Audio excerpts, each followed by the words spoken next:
Have you ever been in a grocery store? Your kid is losing it in a cereal aisle, you're trying to stay calm, and then you look over, and there's this other child, just standing quietly, patient, happy even. And you think, how? Here's something fascinating. In Japan, public meltdowns from children are genuinely rare. Not because Japanese kids are somehow wired differently, not because they're suppressing their emotions, but because Japanese parents do something most of us were never taught. Today, I'm going to break down exactly what that is and what you can take home starting tonight. I'm Dr. Sarah, and on this channel, we explore the science of raising emotionally healthy kids without losing your mind in the process. If you're new here, welcome. And if you've been with me for a while, you're going to love this one. Let's talk about Japan. First, let me bust a myth. A lot of parents assume Japanese children are just naturally obedient, like tiny little rule followers from birth. That is not true.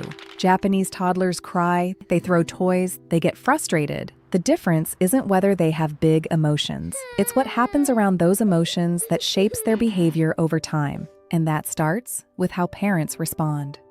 Not in the moment of the meltdown, but in the thousands of ordinary moments before it ever happens. Here's the first big thing Japanese parents do differently. They model behavior instead of demanding it.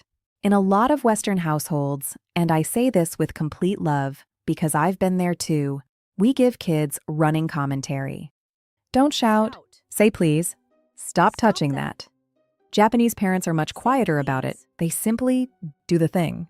They use a calm voice. They wait patiently, they bow politely, and the child watches and absorbs. Cultural psychologist Barbara Rogoff calls this learning by observing and pitching in. Think about what this does to a child's nervous system. Instead of being constantly corrected, which activates a stress response, they're being invited to participate in a calm environment. Over time, calm becomes the default, not because it was demanded, because it was demonstrated. You want to try this at home. Next time you're in a tense moment, pause before you say anything. Just do the behavior you want to see. Let your child watch you take a breath. Let them see you wait. It works. Science backs it up. Now here's a concept I genuinely love. It's called ame. A-ma-e. It's a Japanese word that roughly translates to safe dependence. A child's trust that a parent will always be there, unconditionally. In Western culture, we often push independence very early. Be a big girl. Stop crying. You're okay. In Japan, there's a recognition that emotional security in early childhood, being allowed to need your parent, actually creates more resilience later, not less. When a child knows deep down that they are completely safe with you, they don't need to fight for your attention. They don't need to escalate emotionally to feel seen. The meltdown in the cereal aisle is often a child trying to say, "Do you still see me? Am I still important to you right now?" Amai answers that question before it even gets asked. And this isn't just Japanese wisdom. It maps almost perfectly onto attachment theory in Western psychology. Secure attachment predicts emotional regulation. It predicts it better than almost anything else we know. Okay, so your child does have a meltdown. What do Japanese parents do? They don't react in public. And this is key. There's a strong cultural value around a child's dignity. You don't embarrass your child in front of others. Correction happens privately, at home, when both of you are calm. And then comes hansei. Hansei means reflection.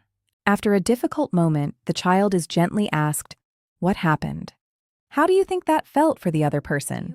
What could you do differently next time?" Not shame, not punishment, reflection.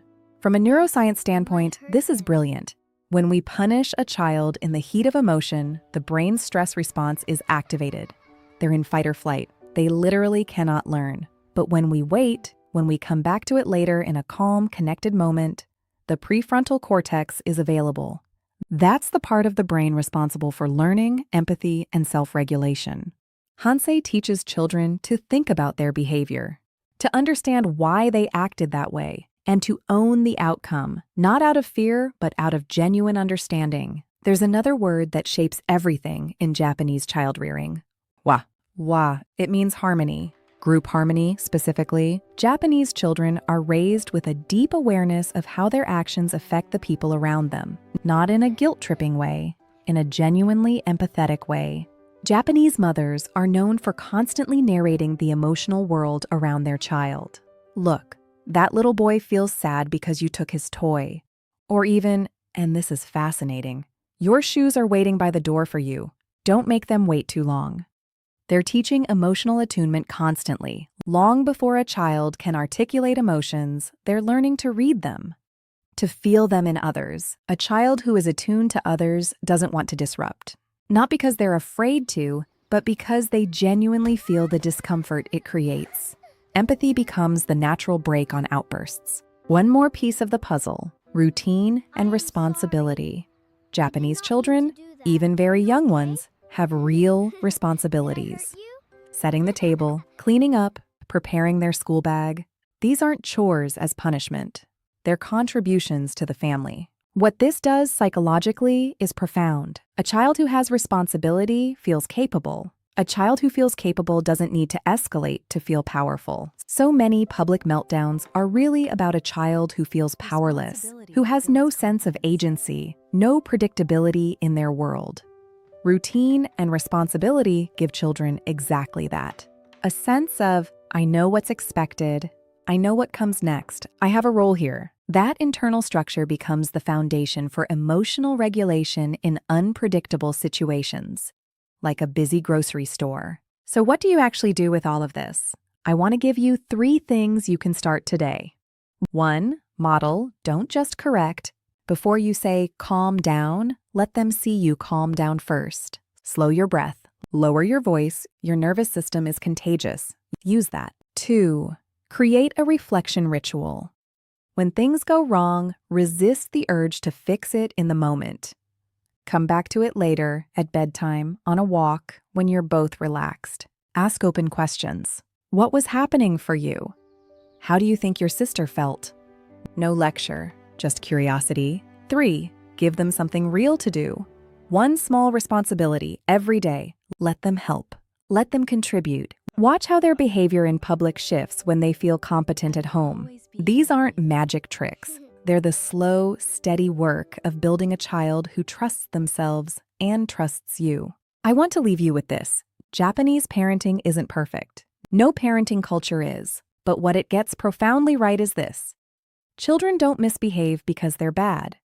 They misbehave because something in their emotional world is unsettled. When we address that, with warmth, with consistency, with genuine connection, the behavior follows. You're not trying to raise a perfectly behaved child. You're trying to raise a human being who knows how to handle the world, and you're already doing that. The fact that you're here, watching this, thinking about this, that matters more than you know. If this was helpful, please share it with another parent who needs it today. And leave me a comment. I read every single one. What's your biggest challenge when it comes to public meltdowns?